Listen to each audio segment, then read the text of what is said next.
Welcome to our YouTube channel. ನಮ್ಮ ಮನೆಯಲ್ಲಿ ವರಮಹಾಲಕ್ಷ್ಮಿ ಹಬ್ಬ ಮಾಡಿದ್ದೀವಿ ಫ್ರೆಂಡ್ಸ್. ಸೊ ಹೇಗಿದೆ ಅಂತ ನೋಡೋಣ ಬನ್ನಿ ಫ್ರೆಂಡ್ಸ್.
ವರಮಹಾಲಕ್ಷ್ಮಿ ವ್ರತಕಥ ಸಂಗ್ರಹ.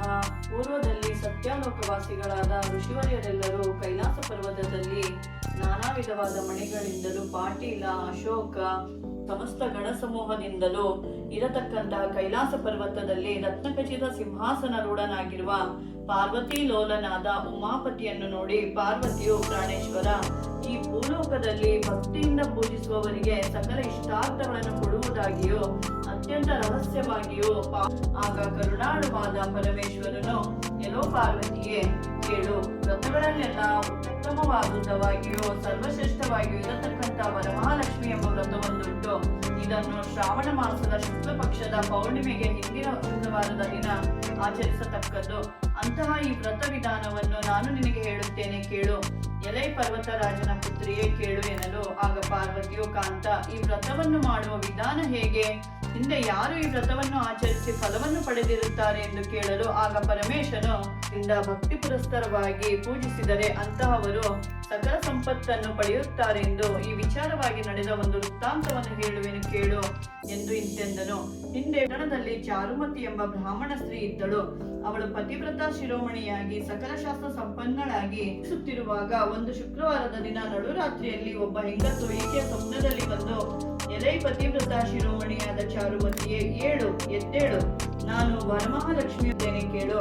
ಶ್ರಾವಣ ಮಾಸದಲ್ಲಿ ಶುಕ್ಲ ಪಕ್ಷದಲ್ಲಿ ಬರುವ 2ನೇ ಶುಕ್ರವಾರದ ದಿನ ನನ್ನ ಪೂಜೆಯನ್ನು ಯಾರು ಮಾಡುತ್ತಾರೆಯೋ ಅವರ ಸಕಲ ಇಷ್ಟಾರ್ಥಗಳನ್ನು ನಾನು ಕೊಡುತ್ತೇನೆ. ಭಕ್ತಿ ಉಂಟಾಗುವುದೇ ವಿನ ಅನ್ಯರಿಗೆ ಎಂದಿಗೂ ಉಂಟಾಗಲಾರದು. ಆದ್ದರಿಂದ ಶ್ರಾವಣ ಮಾಸದ ಶುಕ್ರವಾರದ ದಿನ ನನ್ನನ್ನು ಆರಾಧಿಸು. ನನ್ನ ಆರಾಧನೆಯಿಂದ ನೀನು ಸ್ಥಾನವನ್ನು ಹೊಂದಿದಳು. ಆಗ ಚಾರುಮತಿಯು ದಿಗ್ಭ್ರಾಂತಳಾಗಿ ನಿದ್ರೆಯಿಂದೆದ್ದು ನಡೆದ ಸ್ವಪ್ನ ವೃತ್ತಾಂತವನ್ನು ತನ್ನ ನೆಂಟರಿಷ್ಟೆಲ್ಲ ತಿಳಿಸಿ ಶ್ರಾವಣ ಮನಸ್ಕರಾಗಿ ವಸ್ತ್ರಾಭರಣಾಲಂಕೃತರಾಗಿ ವರಮಹಾಲಕ್ಷ್ಮಿಯು ಹೇಳಿದಂತೆ ವಿಧಿಪೂರ್ವಕ ವ್ರತವನ್ನು ನೆರವೇರಿಸಿದರು. ವರಮಹಾಲಕ್ಷ್ಮಿಯನ್ನು ಧ್ಯಾನವಾಹನಾದಿಗಳಿಂದ ಅರ್ಚಿಸಿ ಬಲಗೈಗೆ ದಾರವನ್ನು ಕಟ್ಟಿಕೊಂಡು ತುಪ್ಪದಿಂದ ಮಾಡಿದಂತ ಭಕ್ಷ್ಯಗಳನ್ನು ಮಹಾಲಕ್ಷ್ಮಿಗೆ ನಿವೇದನೆ ಮಾಡಿ ವೇದಶಾಸ್ತ್ರ ಸಂಪನ್ನರಾದ ಬ್ರಾಹ್ಮಣನಿಗೆ ಉಪಾಯನ ದಾನವನ್ನು ಕೊಟ್ಟು ಕಥೆಯನ್ನು ಕೇಳಿ ತಾವು ಸ್ವಸ್ಥಾನವನ್ನು ಸೇರಿದರು.